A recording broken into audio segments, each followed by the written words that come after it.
The imperial court of the Xyrelian Empire was silent. The silence was heavy. Like the moment before a storm, hundreds of alien leaders stood in perfect lines under the vast crystal ceiling. Their bodies were tall, armored, glowing, or scaled, each one powerful in their own way. Yet every single one of them slowly lowered their heads and bent their knees. At the far end of the hall, the throne rose like a mountain. Black metal, living stone, and ancient symbols formed its shape. This was the seat of the alien queen, ruler of more than 1,000 star systems. She had ended wars with a single command. She had erased civilizations without raising her voice. When her presence entered the hall, fear moved faster than sound.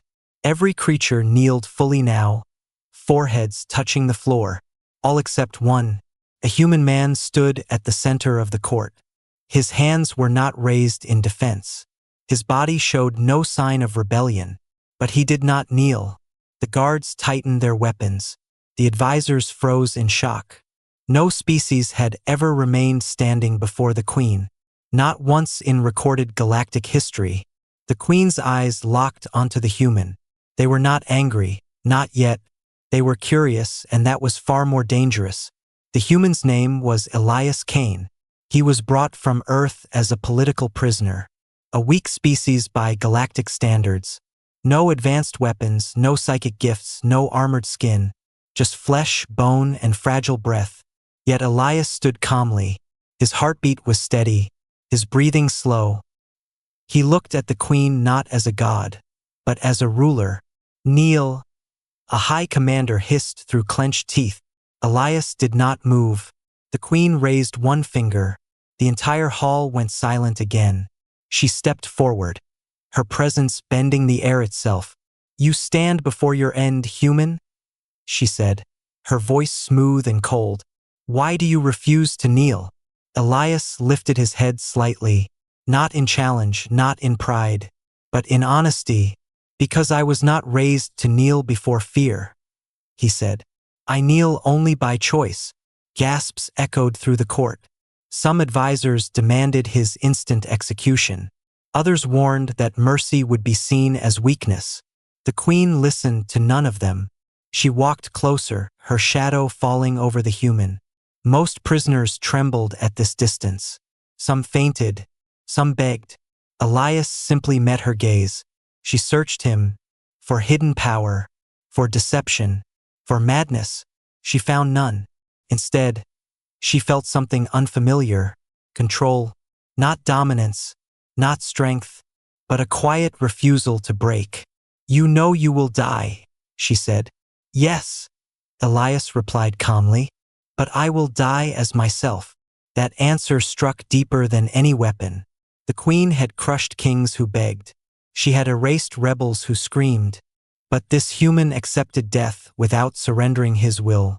For the first time in centuries, the queen hesitated, not because she doubted her power, but because she did not understand him. The court waited for the order. Execution beams charged. History held its breath. "Take him to the high prison," the queen finally said. "Alive!" Shock rippled through the hall. Alive meant interest. Alive meant uncertainty. Alive meant the human had already changed something. As Elias was escorted away, he did not look back. He did not smile. He did not celebrate. He simply walked forward. The queen watched him until the doors closed. A strange tightness formed in her chest, an emotion she had never named. That night, alone on her throne, she replayed the moment again and again. Not the words, not the defiance, but the calm in the human's eyes. "Why does he not break?" she whispered to the empty hall.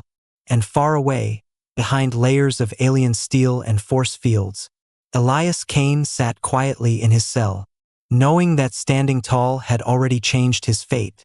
If you want to see how this impossible moment reshapes an entire galaxy, gently subscribe to this channel and stay with the story, because this was only the beginning.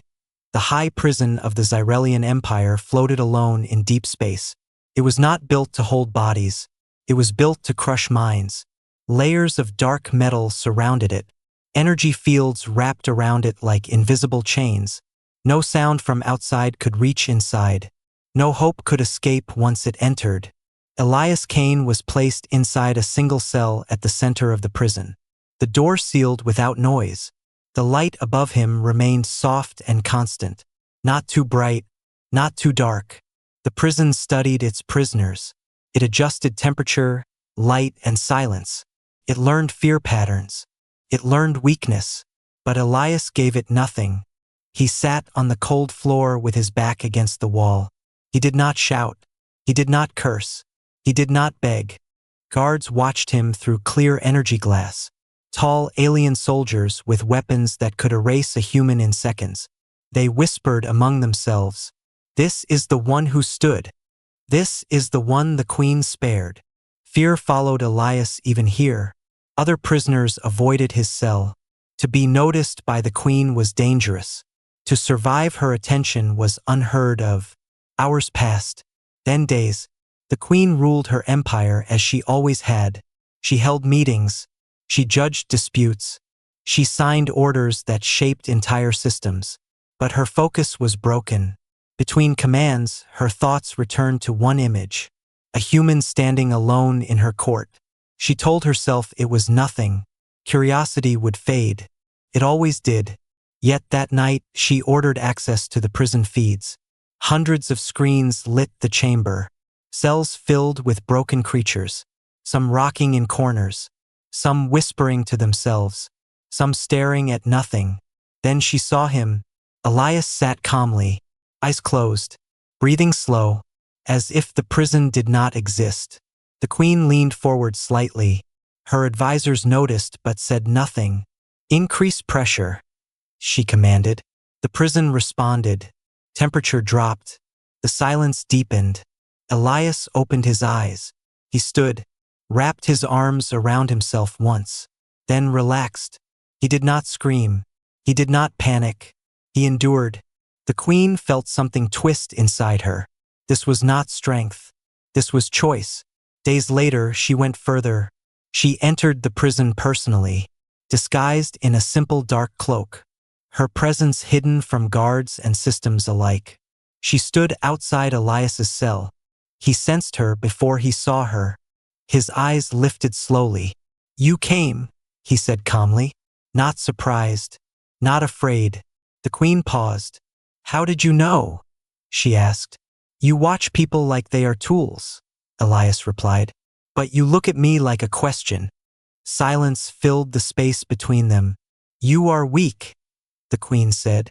"Your species has no place in the stars." Elias nodded once.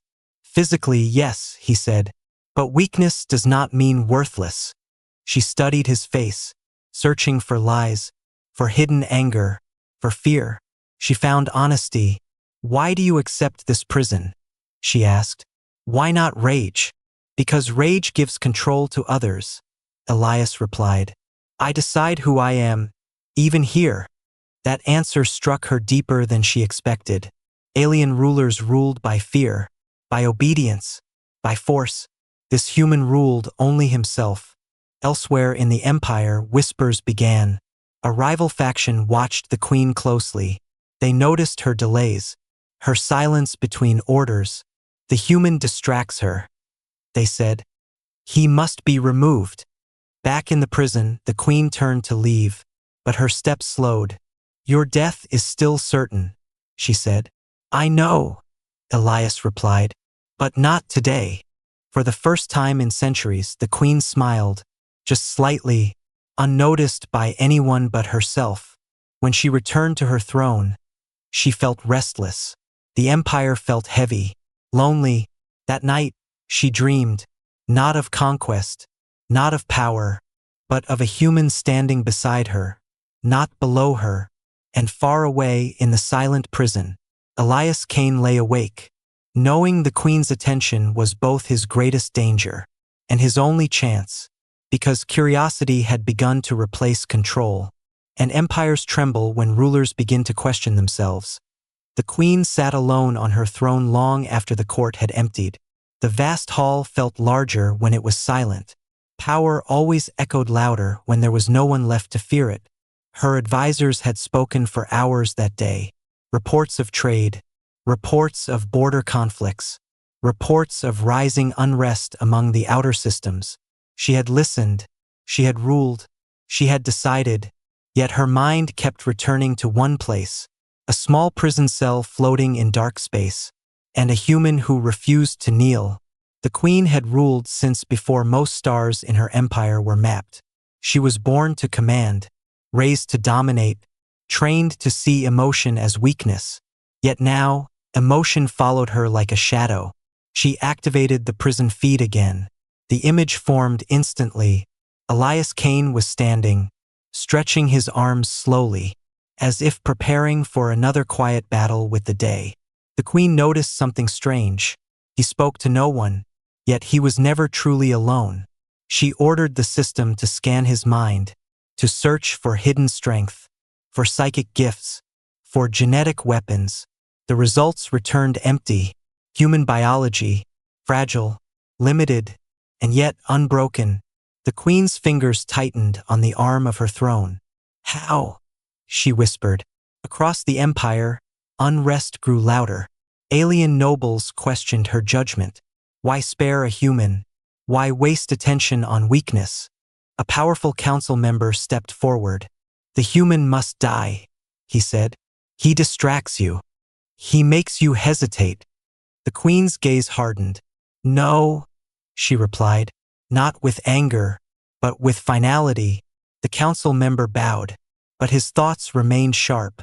Seeds of rebellion were planted that day. Back in the prison, Elias felt the shift before it happened. The guards changed. New faces, colder eyes. The prison increased pressure again. The air grew heavy. Time seemed slower. Elias dropped to one knee for the first time. Pain crossed his face. His hands trembled. The watching guards leaned closer. Finally, they thought, the human would break. Elias closed his eyes. He remembered Earth, open skies, wind against his face, voices of people who believed in him. He stood again, slowly, deliberately.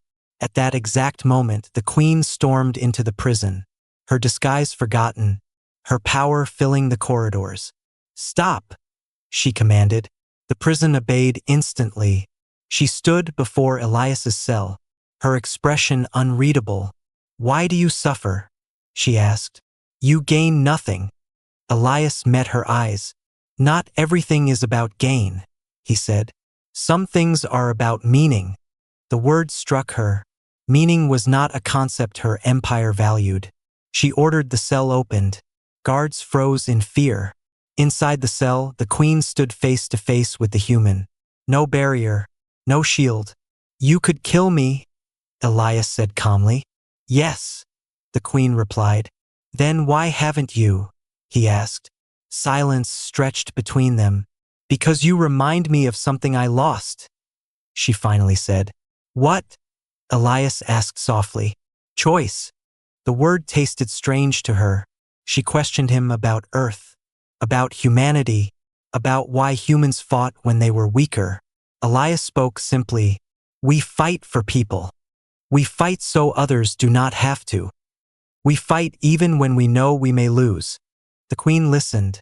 Her empire fought to rule, to expand, to dominate. Humans fought to protect. Alarms suddenly echoed through the prison. A coded signal flashed across the system. Rebellion markers, multiple locations. The council members' betrayal had begun. The queen turned sharply.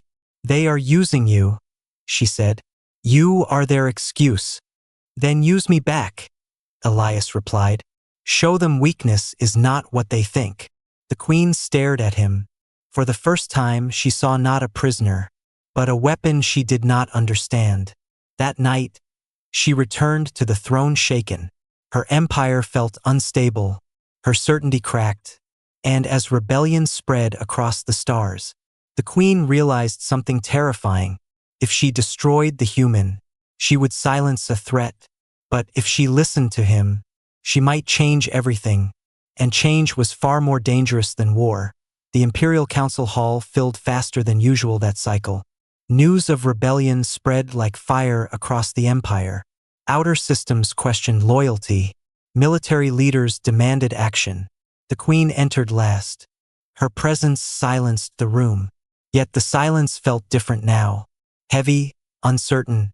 She took her throne and looked across the council. Faces filled with fear, anger, and ambition, all waiting for her to speak. "The rebellion grows," a general said. "They say you hesitate. They say weakness sits on the throne." The word weakness echoed longer than it should have. The queen stood slowly. "My rule has never depended on fear alone," she said. "Those who believe that misunderstand power." Murmurs followed, some approving, some dangerous. Another council member stepped forward. "The human is the symbol," he said. "Kill him, and order will return." The queen's eyes narrowed. "Bring the human," she commanded. Shock rippled through the hall. This had never been done. A prisoner had never stood before the full council alive. Elias Kane was escorted in moments later, surrounded by guards, unarmed, calm, hundreds of alien eyes fixed on him, some curious, some hateful, some afraid. He did not kneel, but he did not stand tall either. He stood relaxed, balanced. "This is him," a noble hissed, "a single human causing chaos." The queen stepped down from the throne. She circled Elias slowly. "You see what you have done," she said. "Yes," Elias replied, "and I see what you are afraid to face." The council erupted in outrage. Guards raised weapons. "Silence," the queen commanded. The hall obeyed instantly. She turned to the council. "You believe fear keeps order," she said. "Yet fear is what feeds rebellion." She stopped in front of Elias.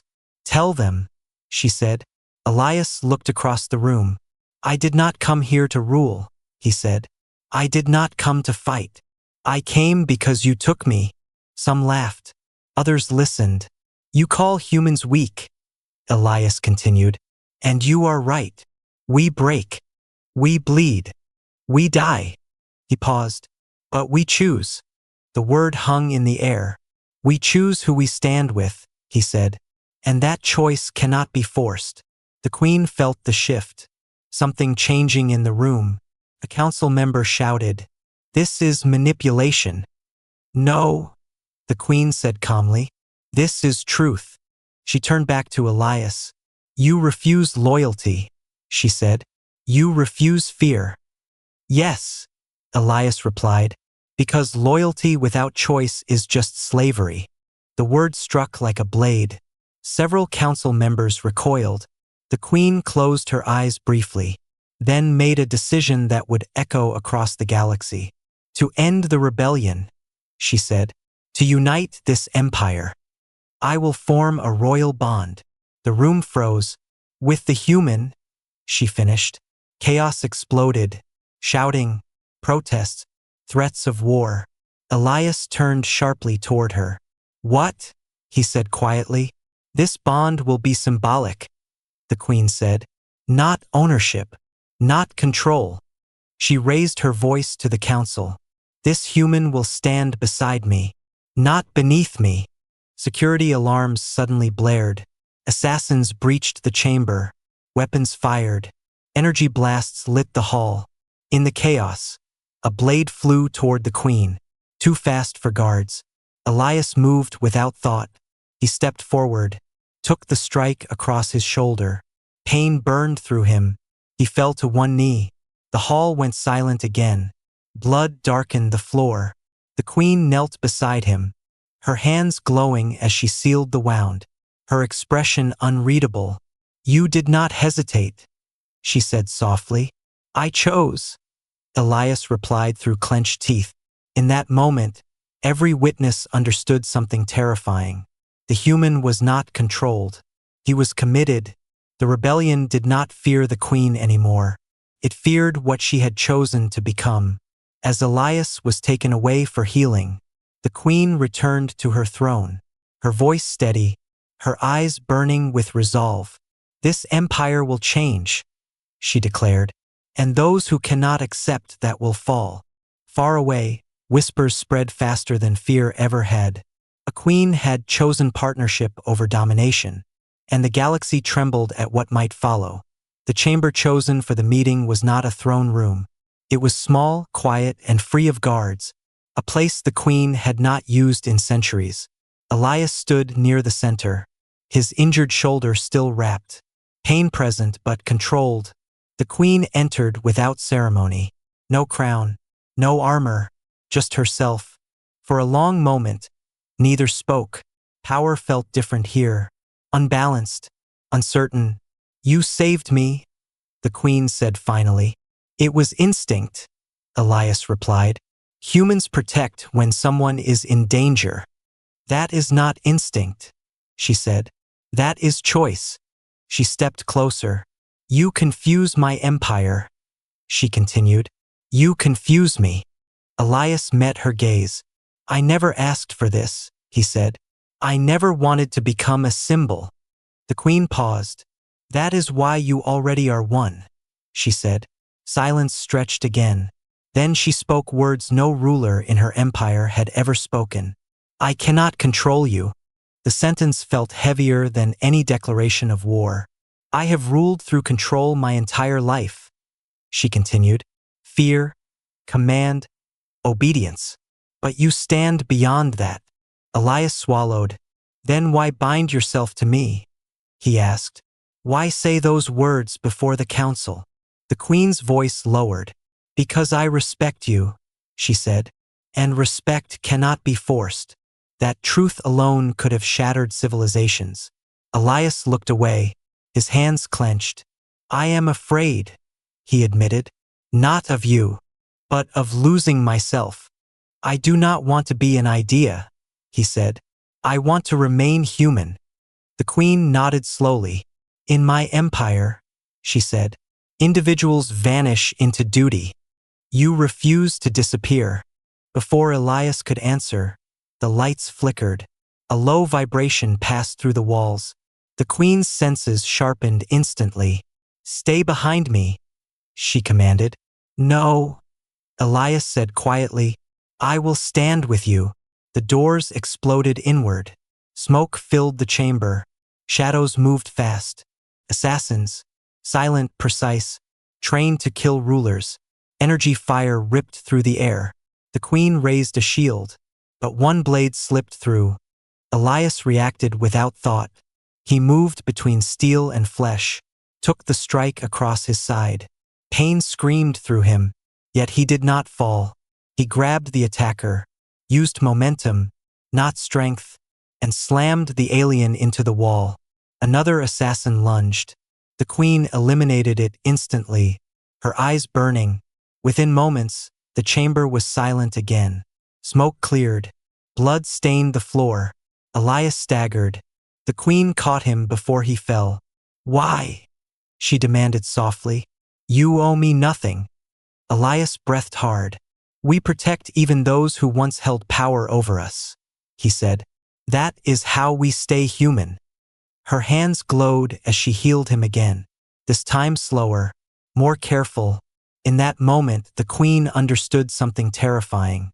Humans were dangerous, not because they conquered worlds, not because they ruled empires, but because they chose compassion in moments where fear was easier. If such a species ever united, no force could truly enslave them. Elias steadied himself, met her eyes once more. "You asked for partnership," he said, "but partnership means truth."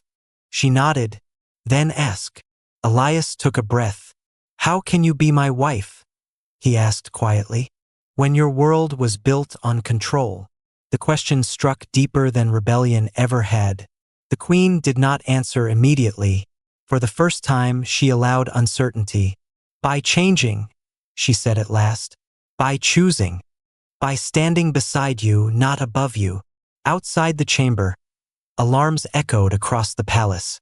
The assassination attempt would ignite more chaos, more fear. But inside, something stronger had formed. Trust. And trust was more dangerous to the old empire than any weapon. Because fear obeys, but trust transforms.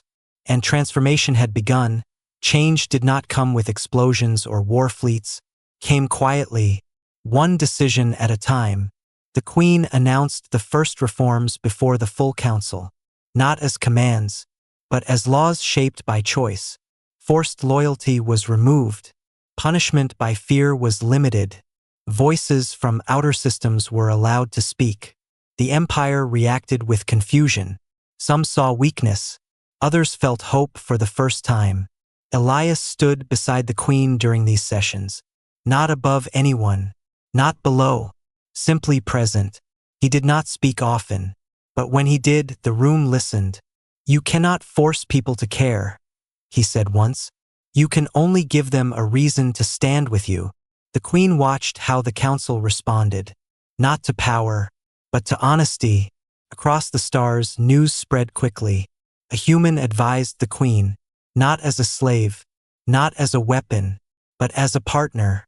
Other races began to look at humans differently, not as weak creatures from a small blue planet, but as something unpredictable. Earth received its first official message from the Empire, not a threat, not a demand, but recognition. Human leaders were stunned. No fleets appeared in their skies. No weapons were shown. Respect arrived without a single shot fired. The rebellion watched these changes with growing panic. Fear had always been their fuel. Now fear was losing its grip. Systems that once whispered about revolt began to quiet, not because they were afraid, but because they saw another path. Elias traveled with the Queen to outer worlds, places ruled harshly for centuries. He spoke to workers, to soldiers, to families. "You do not owe loyalty," he told them. "You choose it." Those words spread faster than any broadcast. One rebel leader finally confronted the Queen directly, weapons ready, fleet positioned. "You have lost control," he said. "They follow you because of him." The Queen answered calmly. "No," she said. "They follow because I learned to listen." The rebel fleet stood down, not defeated, but unwilling to fight an empire that no longer ruled by terror. The rebellion collapsed slowly, one system at a time, as leaders realized fear could no longer unite them. Back at the palace, the Queen struggled in silence. Power had once been simple, command and obedience. Now leadership required restraint, patience, trust. She watched Elias speak with ease to beings who once trembled before her, not because he was stronger, but because he was real. "You have become a symbol," she said one evening, "of chosen loyalty." Elias shook his head slightly. "I never wanted that," he replied. "But if it helps people choose better, I will carry it." That answer stayed with her. At night, when the palace was quiet, the Queen felt emotions she had no words for: pride, doubt, loneliness easing into connection. She realized something unsettling. She no longer ruled alone. The Empire still bowed, still respected her power, but now they watched her choices, and that responsibility felt heavier than any throne. Standing beside Elias, she understood humility, not as weakness, but as shared strength. Humanity had not risen through conquest. It had risen through example, and the Queen knew the final test was coming, not from rebels, not from war, but from whether she could fully accept a future where power was shared, and whether the galaxy was ready to follow that path. Because the stars were watching, and history was about to be rewritten. The final gathering of the Empire was unlike any before it. No weapons lined the walls, no fear hung in the air. Leaders from hundreds of worlds stood together, not kneeling, not bowing, but watching. The Queen walked forward slowly, Elias at her side, not chained, not commanded, but chosen. She looked across the assembly. "I rule this empire," she said, "but I no longer rule alone." A ripple moved through the hall, not shock, but understanding. She turned to Elias. "You stand here by choice," she said. "Yes," he replied, "and I will leave by choice if that freedom is ever taken." The Queen nodded.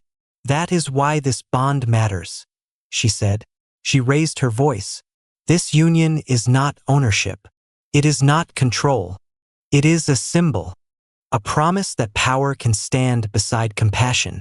The declaration echoed across the stars. Recorded, shared, remembered, the Empire entered a new era in that moment. Not because laws changed, but because meaning did.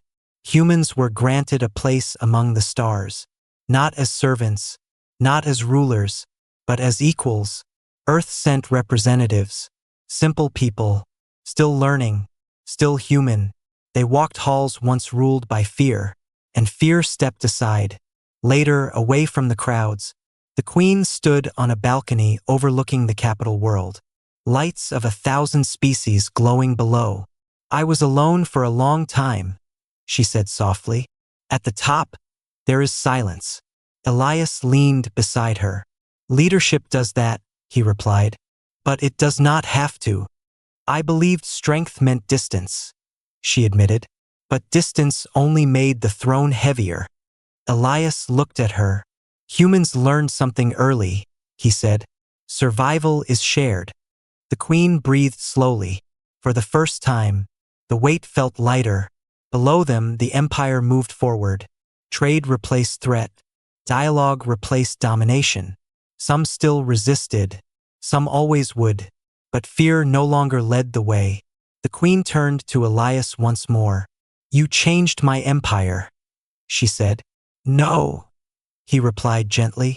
You chose to change it. That truth mattered. Across the galaxy, history shifted. Not with fire, not with conquest, but with a decision to care. The final address was sent to every system. The Queen's voice calm, certain.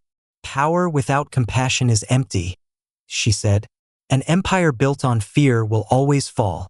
Humanity showed us another way. On Earth, people watched the message in silence. Some cried, some laughed, some simply stared at the stars with new hope. The Queen ended her message with words that would outlive her reign. Strength is not what you can destroy. It is what you choose to protect. Beside her, Elias stood as he always had, human, imperfect, unbroken. The galaxy did not fear humanity that day. It respected it, because humanity did not conquer the stars. It reached them with an open hand, and in doing so, it reminded the universe of something long forgotten, that the greatest power of all is the heart willing to stand for others, and the Queen, once alone above all, now ruled beside someone who never knelt, but always stood.